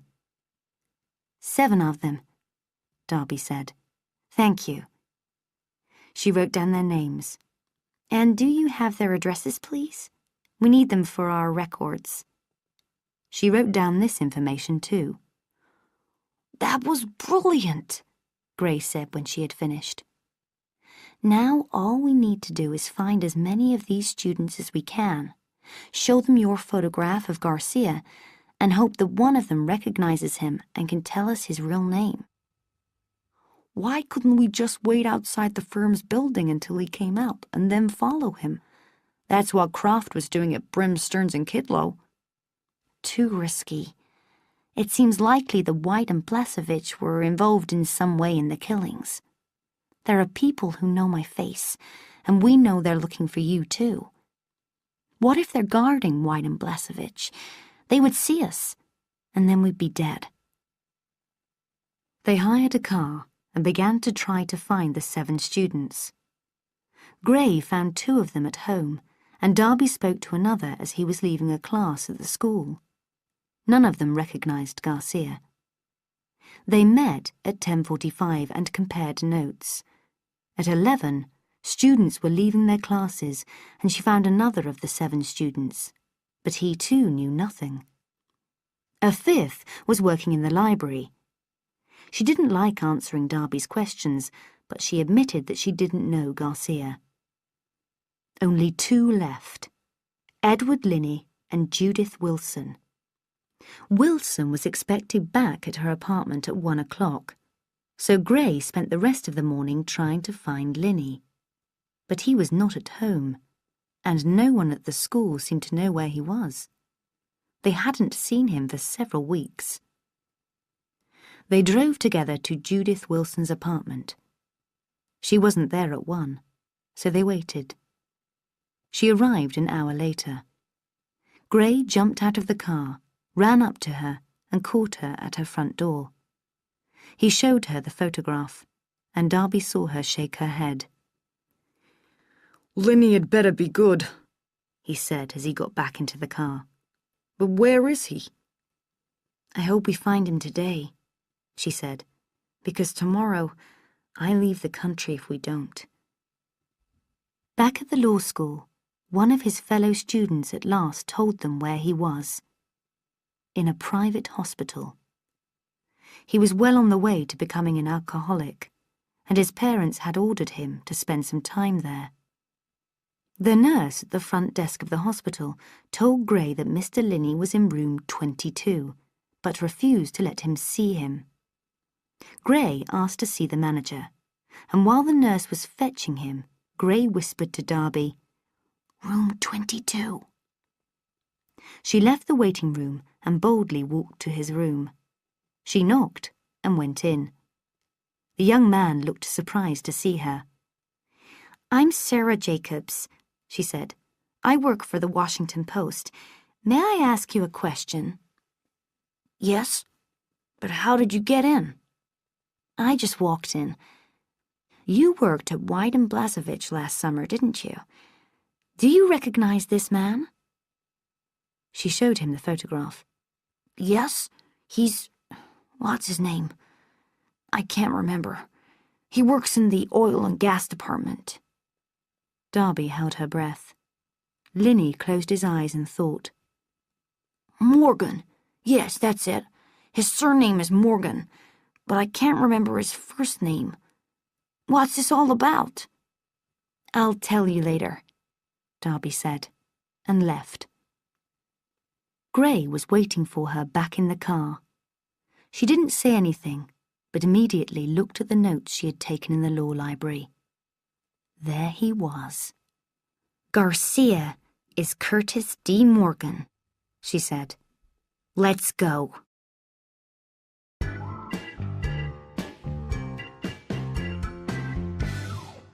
Chapter 15. 2 Appointments. After 5 hours at sea in the small, fast boat, every bone in Matthew Barr's body was aching, and he was wet and cold. His only companion had been a man called Larry, who was extremely tall and looked very strong. Larry had met him in Fort Lauderdale and had not said a word to him since then. They landed in a country Barr believed was the Bahamas. A car took them to a small airfield where a Learjet was waiting. The flight took about 45 minutes. Another car took them to a large house. Barr had no idea where they were. Barr was met by a man who called himself Emile, who led him round the outside of the house to a sunroom. "I'm afraid you must take off your shoes," Emile said with a polite smile. "And be careful not to step on the towels." Inside, Barr saw that towels were lying on the floor of the sunroom, making paths around the room. A door on the other side of the room opened, and Victor Matisse came in. Barr stared. Matisse was an extraordinary sight. He was extremely thin and had long grey hair and a beard. He wore only a pair of black sports shorts. His toenails were yellow and very long. He looked completely crazy. "Sit over there," he said, pointing at a chair. "Don't step on the towels." When Barr was seated, Matisse asked, "What do you want?" He was staring out of a window. "The President sent me," Barr began. "He did not. Fletcher Cole sent you." "All right. We need to know whether the Pelican brief is true. Have you read it?" "Have you?" "Yes." "Does Mr. Cole believe it to be true?" "I don't know. He's very worried. That's why I'm here, Mr. Matisse. We have to know." "What if it is true?" "Then we have problems." Matisse turned away from the window, looked at Barr and said, "Do you know what I think?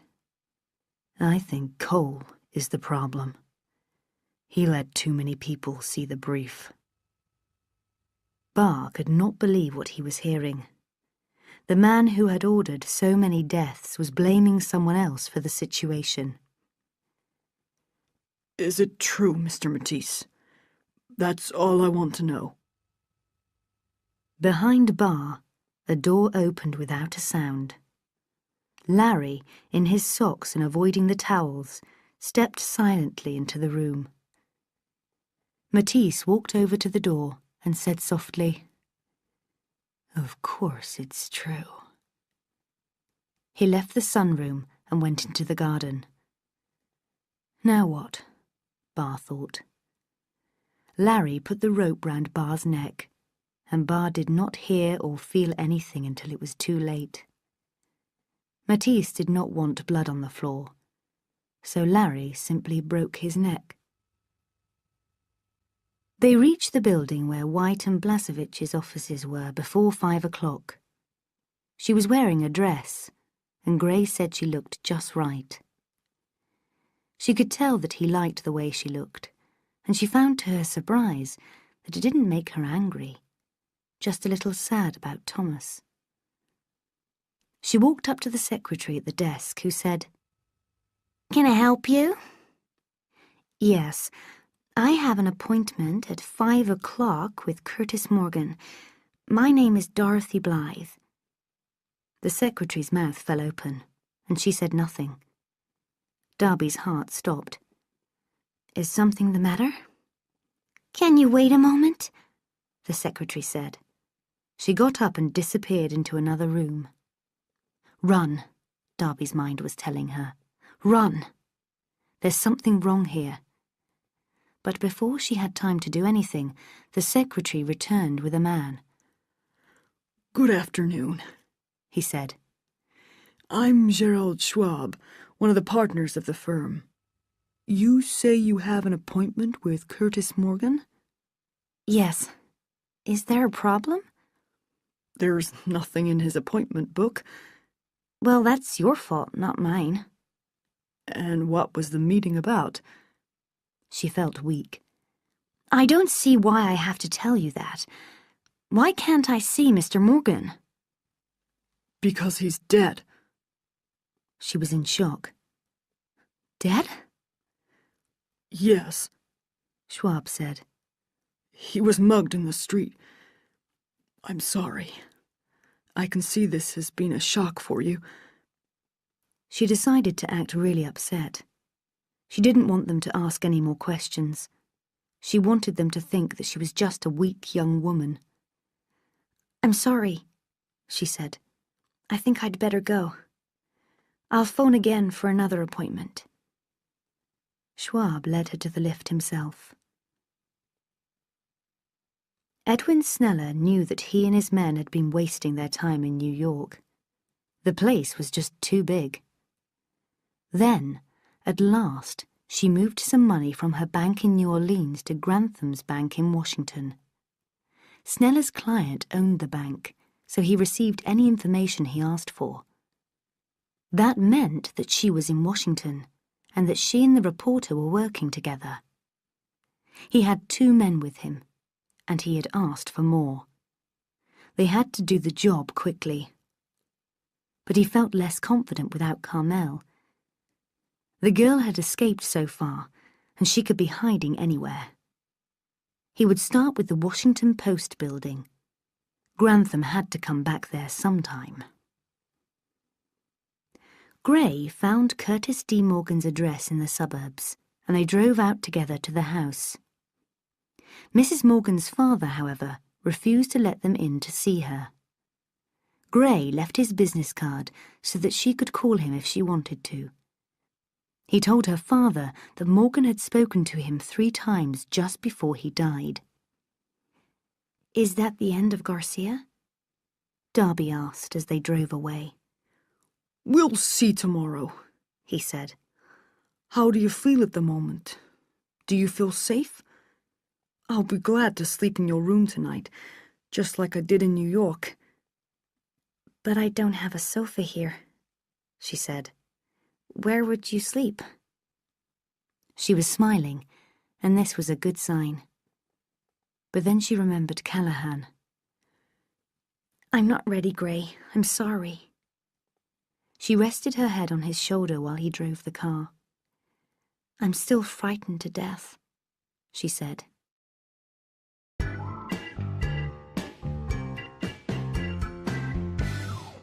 Chapter 16. Morgan's Story. Beverly Morgan called Gray at 4 o'clock the next morning. My father would be angry with me if he knew I was calling, she said. The reporters were horrible to us after Curtis was killed, but I need to talk to someone. She asked him how he knew her husband, and Gray explained about his phone calls and the murders of Rosenberg and Jensen. He spoke to her patiently for a long time, until he won her confidence. What do you think he knew? She asked. I have no idea. If he had written something down on paper, where would it be? In our lockbox in the bank. But that's where all his legal papers were, so I've already looked in there. I did find another key in his desk, though, last Saturday. Gray held his breath. A key to another lockbox? Yes, a box at First Columbia Bank.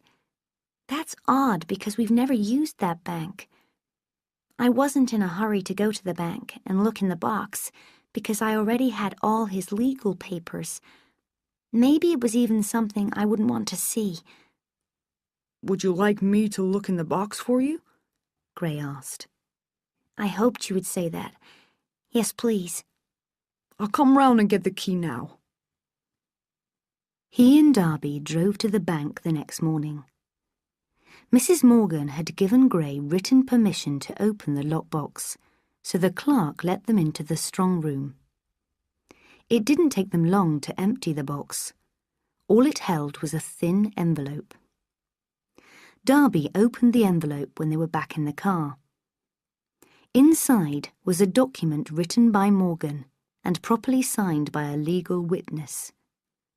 The document started, "Since you are reading this, I am probably dead." It was a powerful first sentence. In the document, Morgan described who he was and where he worked. He said that he often worked for one of the firm's clients, who was called Victor Matisse. The partner in charge of Mr. Matisse was F. Sims Wakefield. Morgan explained the Louisiana case and how important it was to Mr. Matisse. It was important to White and Blazevich too, since Matisse had promised them a share of the profits from the oil. On or about the 28th of September, the document continued, Morgan had been in Wakefield's office collecting some files. When he returned to his own office, he found that by mistake he had picked up a note from Wakefield's desk together with the files. A copy of the note was joined on to Morgan's document. The note was dated the 28th of September and was from Marty Vermano, another partner. It read, "Sims, tell our client that the court will be easier on him if Rosenberg is retired. The second retirement is a bit unusual. It is Jensen, who, as you know, has those other problems." The note amazed and frightened Morgan.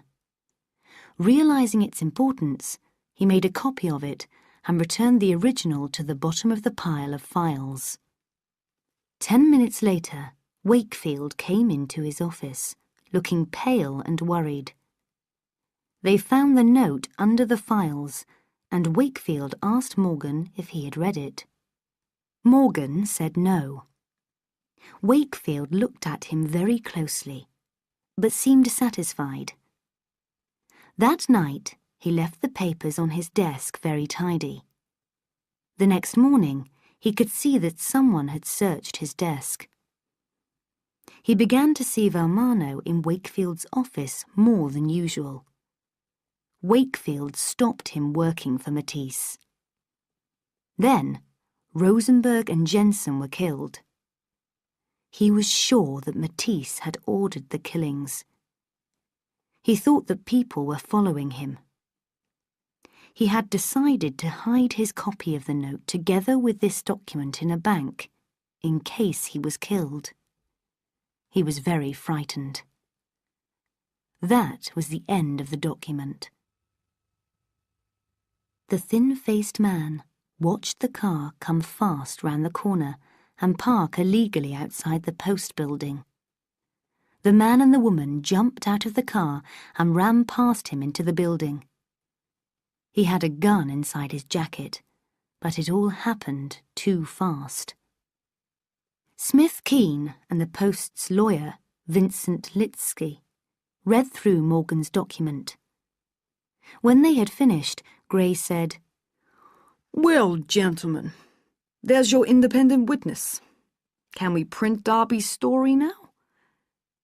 Keene and Litsky looked at each other. Keane left the office for a few minutes to speak to the newspaper's owner. When he came back, he said, "Okay, Gray. We do the story. How long will it take you to write it?" "I already know the shape of it," Gray replied. "I only have to write the details. It should take me about 2 hours."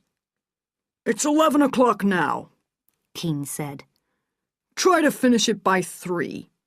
Litsky needs time to read it before we print." With Darby's help, he finished the story on time. Keane and Litsky read it and made some changes. Darby was watching something out of the window. "When I've rewritten the story," Gray said, when Keane and Litsky had finished, "I have to make some phone calls." "We'll be back at 3:30. Keane said. "They're outside," Darby said softly, when Keane and Litsky had left the room. "Who are?" "I was watching a man standing on the corner. He looks innocent enough. He's just standing there drinking coffee from a cup. But he's been there a long time. I saw him earlier as well. And just now, when you were talking, I saw the short man who chased me last week come up to the coffee drinker. They talked for a minute, and then the short man disappeared again. They're just waiting for us to leave the building."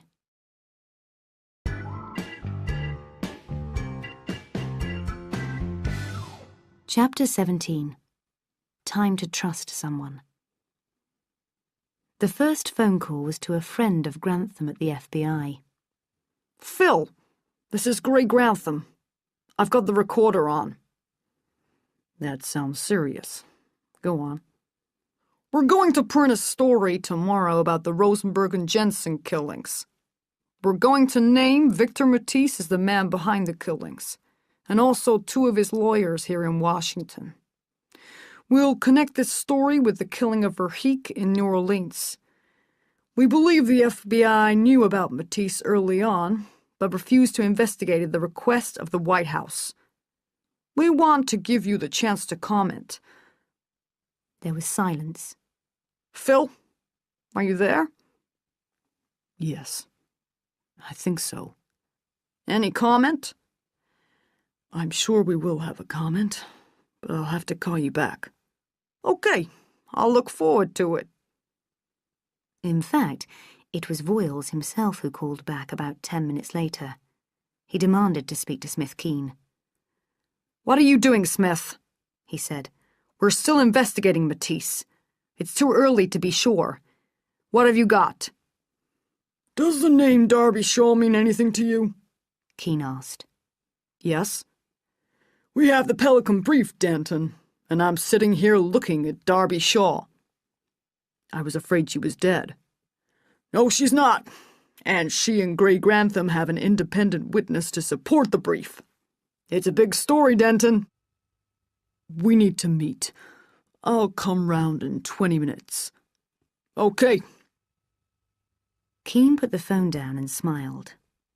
He was amused at the idea of the great F. Denton Voiles coming round to his office for a meeting. The next phone call Gray made was to Fletcher Cole in the White House. Cole agreed that Matisse had given large amounts of money towards the president's election, but denied that Matisse and the president were close friends. He had to admit that he was familiar with the Pelican brief. When Gray asked why there had not been an immediate investigation of Matisse, Cole angrily denied that the White House had tried to slow down such an investigation. Then Voiles arrived with K.O. Lewis. Keane took him into his own office and gave him a copy of the story to read while Gray made the third phone call. He rang White and Blazevich and was put through to Marty Valmano. For the third time he explained that he was recording the conversation. "Mr. Valmano," Gray said, "we're printing a story in the morning which names your client, Victor Matisse, as the man behind the killings of Rosenberg and Jensen." "Good," said Valmano. "We'll take you to court. By the time we're finished, Mr. Matisse will own the Washington Post. Mr. Valmano, we have a copy of the Pelican brief. Have you heard of it? Silence. We also have a copy of a note you sent to Sims Wakefield on the 28th of September. In the note, you suggested that your client's position would be a lot better without Rosenberg and Jensen on the Supreme Court. Silence. Mr. Valmano, are you there? Yes.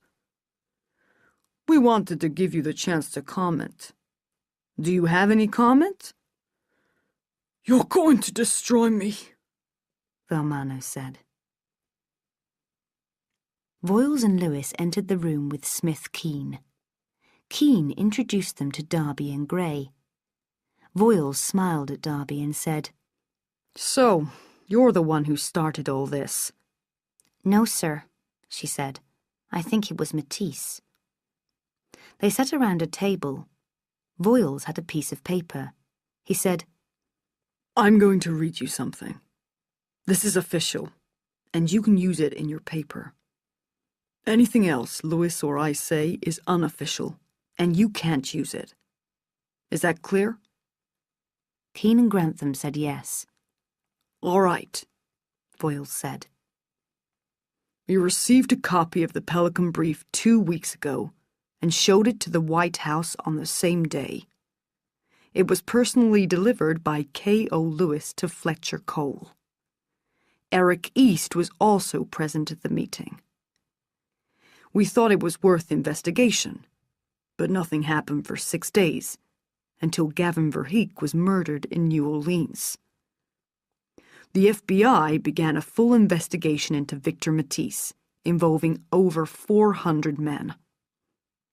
We believe Victor Matisse to be the main suspect in the murders of Rosenberg, Jensen, Thomas Callahan, and Verheek, and we are trying to find him. Did the White House interfere with your investigation of Matisse? Grantham asked. This is now unofficial, Voiles said. You can't use it, okay? Okay. Yes. The president asked me not to investigate Matisse. He said it could be embarrassing to the government. I recorded the conversation. They could hardly believe what they were hearing. He recorded the president. I will not allow anyone to hear that recording, Voiles continued, unless the president denies what I have just told you. Anyway, will you use the official story I've given you? Will you put Cole's name there on the front page along with everyone else? Yes, I think he belongs there, Keene said. Good, said Voiles. Can you give me some early copies of the newspaper tomorrow morning? I want to take them round to him myself and watch his face. He'll take the blame, Keene said. It will be the end of his career, but he'll make the president look innocent. Yes, I think you're right, said Voiles. Now, I'd like to speak to Miss Shaw alone, please, if that's all right with her. Okay, she said, but Grantham stays. All right. When everyone else had left the room, Voiles asked, What are you going to do next? First tell me who killed Gavin Verheek, she said. It was Carmel. And Carmel was the one who was shot in the head as you were holding his hand by the river. Who killed him? We think it was someone from the CIA. We know the CIA were investigating Matisse in a small way. In his oil business, Matisse had connections with some unfriendly Arab countries, so the CIA were already keeping an eye on him. When they saw a copy of the Pelican brief, they sent a few men down to New Orleans to look after you. Darby got up and went to the window. It was dark outside now. They didn't do a very good job then, she said. There are men out there now who have been following me for a week or more. One of them chased me in New Orleans, so I don't think he's CIA. Matisse is so crazy that he'll go on trying to kill me even after he goes to prison, if you catch him. We can help, Boyles said. We can get you out of the country. It was time to trust someone. She took a deep breath. All right, she said. I'll go and make the arrangements, Boyles said.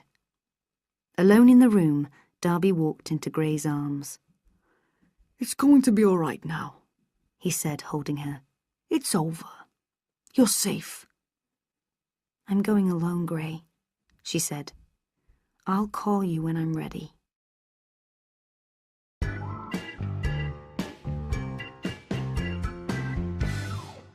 Chapter 18. Away from it all.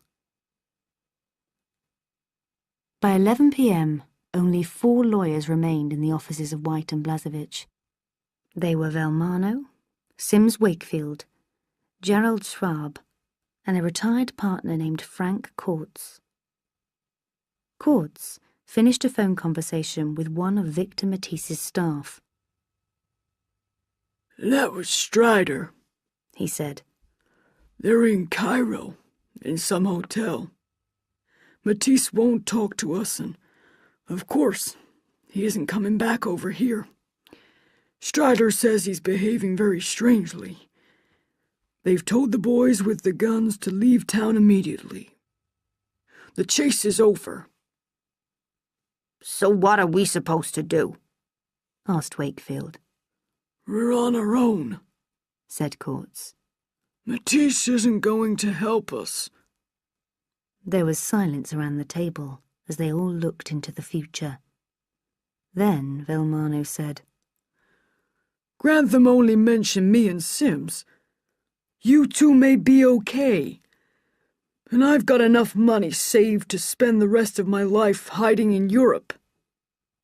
It's all right for you, Wakefield said. I can't hide. I've got a wife and 6 children. I think you should go home and tell your wife what to expect, Velmano said. I can't do that, Wakefield said. He got up and left the room. A minute later, they heard the sound of a single gunshot from his office. After 8 days in the sun of the Virgin Islands, her skin was brown enough and her hair was returning to its natural colour. She walked miles up and down the beaches and ate nothing except fish and fruit. She slept a lot the first few days. She looked at her wrist and then remembered that her watch was in a bag somewhere. She didn't need it here. She woke with the sun and went to bed after dark. But now she was waiting, so she had looked at her wrist. It was almost dark when the taxi stopped at the end of the small road. He got out, paid the driver, and looked at the lights as the car disappeared back up the road. He had one bag. He could see a light from the house between the trees at the edge of the beach, and he walked towards it. He didn't know what to expect. He knew how he felt about her, but did she feel the same? She was waiting at the back of the house, looking out to sea, with a drink in her hand. She smiled at him, put down her drink and let him come to her. They kissed for a long minute. "You're late," she said. This is not the easiest place to find, Gray said, even when you have directions. "I know," she said. "That's the idea. It's beautiful, though, isn't it?" It is. You ought too. "Let's go for a walk," she said. He changed into a pair of shorts, and they walked together on the beach, hand in hand. "You left early," she said. I got tired of it. I've written a story a day since the big one, and they kept wanting more. I was working 18 hours a day. Yesterday, I said goodbye. "I haven't seen a paper for days," she said. Coal's finished. The president will be okay. I don't think he did anything really bad. He's just stupid. He won't get re-elected, though. You read about Wakefield? Yes, that was in the last paper I saw. They've got Schwab. They want Valmano, too, but he's disappeared. Of course, Matisse is in deep trouble. And they're after 4 of his men, too. They walked in silence along the beach. She put her arm round his waist and he pulled her closer. I've missed you, she said softly. He breathed deeply, but said nothing. How long will you stay? She asked. I don't know. A couple of weeks. Maybe a year.